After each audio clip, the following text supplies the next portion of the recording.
התהליך עם יוגב גרם לי להיות עם הרבה יותר רגועה, הביא אותי למקום טוב יותר, והיום אני יכולה להגיד שהילד שלי בן 4, והוא מדבר, ויש פחות תסכול. אז אני בת 35, אימא לשניים, אני גננת היום, למדתי חינוך מיוחד. בגיל 1.5 שנה, מירן דוד שלי בעצם הובחן על הרצף האוטיסטי. הוא הובחן כתפקוד בינוני, היום הוא בן 4. כשהוא הובחן, הרגשתי שבעצם השמיים נפלו עליי. עזבתי את העבודה 7 חודשים, יצאתי לטפל במירני שלי. היה קושי מטורף, הוא היה מ-0 ל-100 בעצבים, ומ-100 ל-0.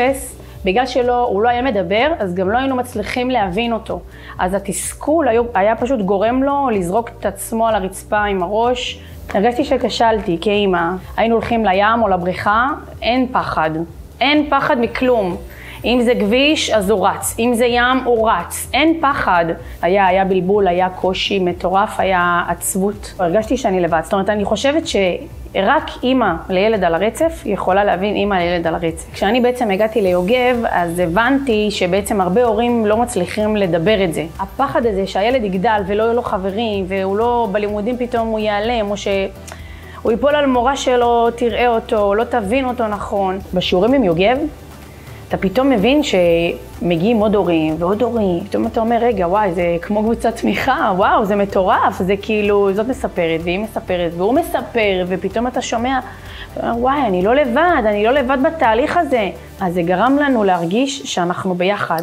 ויש עד היום שאני איתם בקשר מהקורס הזה, בזכות יוגב. הוא זעזע אותי שם, פשוט זעזע אותי, אמר לי, בתל, הכל בסדר, תנשמי, אולי משהו בך צריך להשתנות. ברגע שאת תהיי מלאה עם עצמך, ברגע שאת פה, תמלאי את בתל, ככה מירן ירגיש אותך. אני הלכתי לאוטו, בכיתי את החיים שלי, התקשרתי למאמן כושר ב-10 בלילה. אמרתי לו, שומע, אני מחר מגיעה לסטודיו, ולא מעניין אותי מה, בזכות יוגב. אמרתי ליוגב, תודה. תודה, בזכותך אני חזרתי להתאמן, לשיר, לאהוב את עצמי, להסתכל במראה ולהגיד, אני אימא, יש לי את מירן, יש לי את ליאב, ובעזרת השם מה שעתיד לבוא, שיבוא בעזרת השם, אני אהיה חזקה לכל מה שמולי. והיום אני יודעת להסתכל על כל בן אדם ואדם, ולאהוב אותו באשר הוא. נותן לך ביטחון, זה נותן לך כוח לחזור הביתה, ולהגיד תודה על מה שיש, לאהוב את מה שיש. והיום אני יכולה להגיד שהילד שלי בן 4, והוא מדבר, והוא אומר משפטים שלמים, ויש פחות תסכול, ואין כבר מ-0 ל-100 ומ-100 ל-0. אני עד היום כאילו אומרת, רגע, מירן שלי אומר את זה? מירן מדבר איתי עכשיו, הוא מבקש להתקלח, הוא מבקש מעדן. לפני התהליך עם יוגב, בעצם היה איזשהו תסכול בבית, כי היה אי הבנה בעצם למה שאני חושבת, לבין מה שהבן זוג שלי חושב. קונפליקטים כאלה שבעצם לא הצלחנו להתגבר עליהם, בעקבות המסע עם יוגב, ובעקבות הדברים שאני לקחתי משם, והכנסתי את זה לתוך הבית שלי, ושיננתי את זה ביום יום שלי, וזה הפך להיות הרגל. אז זה פשוט הפך את הזוגיות ליותר מחזקת, ליותר מבינה, ליותר מכילה.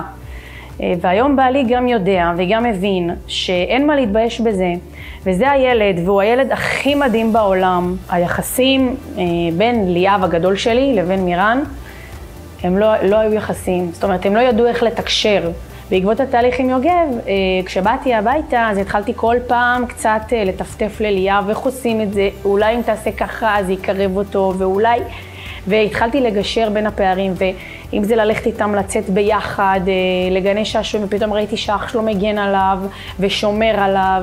היום הם אחים למופת, הם אוהבים אחד את השני ברמה שאי אפשר לקחת את זה מהם. אני מתרגשת שאני מדברת על זה, ליאב שלי אוהבת מירן, בצורה שאני מסתכלת היום ואני מתמוגגת, וואי. רגע. רואים שיש שם אח שמכיל, שאוהב, שלמרות שהוא לא יודע מה זה כל הרצף, מה זה כל המושגים האלה, הוא יודע שאם הוא עוטף את אח שלו באהבה ובחום, זה מספיק. הבית הפך למקום רגוע. הבית הפך לעוגן של הילדים שלי. התהליך עם יוגב גרם לי להיות עם הרבה יותר רגועה. אימא הרבה יותר שקטה. כל המסע הזה בעצם הביא אותי למקום טוב יותר. ללכת ליוגב זו מתנה.